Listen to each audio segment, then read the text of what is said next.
ನೋಡಿ, ಡೆಫಿನೆಟ್ಲಿ ಇವತ್ತು ಒಂದು ಸಲ ಕೋರ್ಟ್ ಆದೇಶ ಮಾಡಿದ ಮೇಲೆ ಪಾಲನೆ ಮಾಡಬೇಕಾಗಿದ್ದಿರ್ತಕ್ಕಂಥದ್ದು ಸರ್ಕಾರದ ಆದ್ಯ ಕರ್ತವ್ಯ. ಅದನ್ನು ಯಾವುದೇ ಕಷ್ಟಕ್ಕಾದರೂ ಕೂಡ ಅದನ್ನು ಪಾಲನೆಯನ್ನು ಮಾಡಬೇಕಾಗಿದೆ.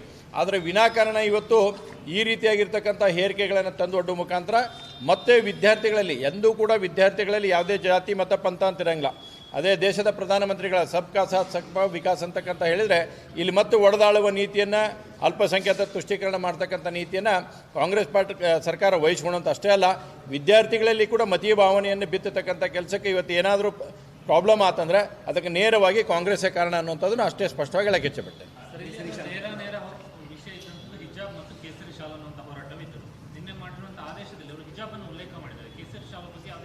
ನೋಡಿ, ನಾವು ಹಿಂದೆ 2022 ಸಂದರ್ಭದಲ್ಲಿ ಆದಂಥ ಸಂದರ್ಭದಲ್ಲಿ ಭಾಳ ಸ್ಪಷ್ಟವಾಗಿತ್ತು.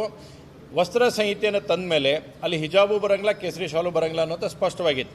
ಎಲ್ಲ ಮಕ್ಕಳು ಒಂದೇ ರೀತಿಯಾಗಿರ್ತಕ್ಕಂಥ ಸಮವಸ್ತ್ರಗಳನ್ನು ಧರಿಸಿ ಬಂತಂತಂದರೆ ಒಂದು ಒಳ್ಳೆ ರೀತಿಯಾದಂಥ ಶಿಕ್ಷಣವನ್ನು ಮಾಡಲಿಕ್ಕೆ, ಕಲಿಸಲಿಕ್ಕೆ ಎಲ್ಲ ರೀತಿಯ ಅನುಕೂಲಗಳಾಗ್ತವೆ. ಇವತ್ತು ಯಾವುದೇ ವಿದ್ಯಾರ್ಥಿಗಳನ್ನು ಕೇಳಿದ್ದಿಲ್ಲ. ಆದರೆ ಇವತ್ತು ವಿನಾಕಾರಣ ಮತ್ತೊಮ್ಮೆ ಕಾಂಗ್ರೆಸ್ ಪಾರ್ಟಿ ತನ್ನ ಮೂಲ ಚಟ ಏನಿತ್ತು, ಅಲ್ಪಸಂಖ್ಯಾತ ತುಷ್ಟೀಕರಣ ಅನ್ನುವಂಥದ್ದು ಏನಿತ್ತು, ಅದನ್ನು ಮುನ್ನೆಲೆಗೆ ತರ್ತಕ್ಕಂಥ ಪ್ರಯತ್ನವನ್ನು ಕಾಂಗ್ರೆಸ್ ಪಾರ್ಟಿ ಕಡೆಯಿಂದ ಇವತ್ತು ಆಗ್ತಾ ಇದೆ. ನೋಡಿ, ನಾನು ಹೇಳೋದು ಭಾಳ ಸ್ಪಷ್ಟವಾಗಿದ್ದೀನಿ. 2022 ಏನು ಕೋರ್ಟ್ ಆದೇಶ ಆಗಿತ್ತು, ಅವತ್ತೇನು ಸಂದರ್ಭದಲ್ಲಿ ನಾವು ನಿರ್ಣಯವನ್ನು ಮಾಡಿದ್ವಿ, ಅದೇ ನಿರ್ಣಯವನ್ನು ಯಥಾವತ್ತಾಗಿ ಪಾಲನೆ ಮಾಡಬೇಕನ್ನೋಂಥ ಆಗ್ರಹ ನಮ್ಮ ಕಡೆದಿದೆ.